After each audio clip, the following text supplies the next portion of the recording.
Hello, and welcome to this presentation on modal verbs can, could, and should.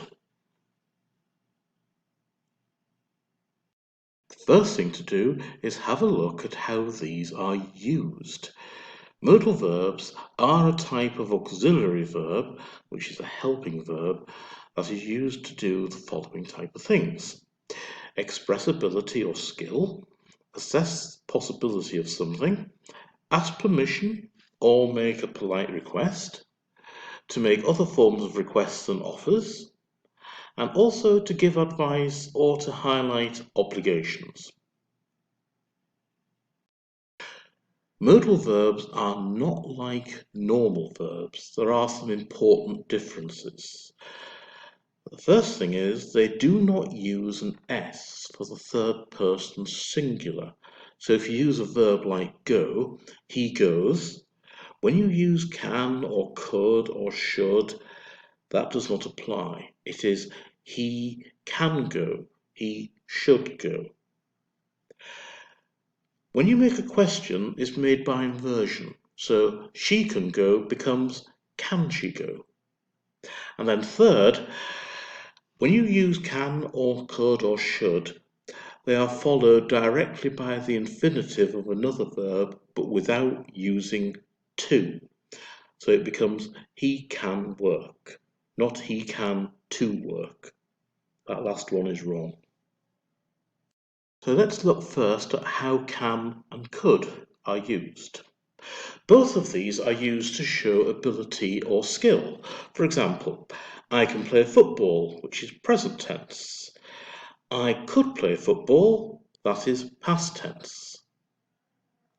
If a preposition of future time is used, can may be used to express a future action.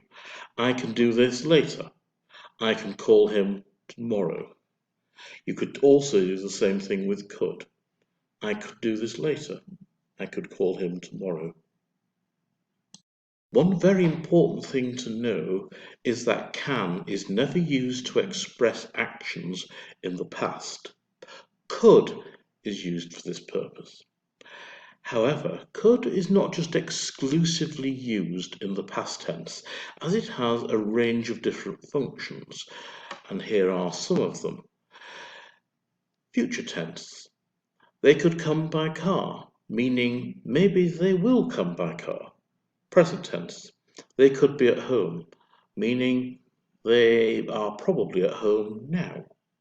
Past tense. I could speak German when I was young, meaning I've probably forgotten a lot of the German language that I used to know. We can also use can for general information and could for polite questions and inquiries. So, for example, we can say it can be very cold here in winter, meaning that sometimes or some years it does get very cold here in winter. You can easily get lost in this city, which means that people quite often get lost in this city because it is a complicated city to find your way around. Could is used to form polite questions or make inquiries. For example, please, could you pass the salt? Or could you tell me where your hotel is located? There are 4 ways in which we can use should, and that is for personal opinions, advice, obligation, and expectations. For example, as a recommendation, when you go to Paris, you should visit the palace in Versailles. As advice, you should focus more on your family and less on work. As an obligation, I really should be in the office by 7 in the morning. Or we could use it as an expectation. By now, they should already be in Dubai. Forming the negative is actually very easy.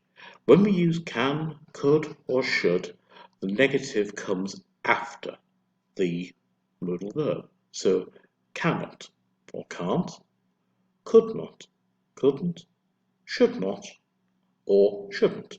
So there's some examples here. That can't be true. This tube could not work anyway, as it is the wrong shape, or you should not be selfish. So now it is your turn. Using the information that's been provided, see which word fits in best, be it can, could, or shouldn't, or their negative versions as well. In two cases, there has been a little bit of help given to give you an idea what the sentence means. So you'll need to pause the video here to give yourself time to go through the exercises. The answers will follow. So here are the answers to the exercises. Check them through if there's anything wrong and refer back to the information that was given earlier on, and then have another go.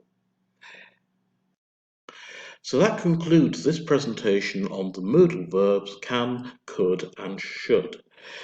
If you need more practice, you can get that in Q Skills Book 4, Reading and Writing, Unit 6 on pages 98 to 99. Thank you.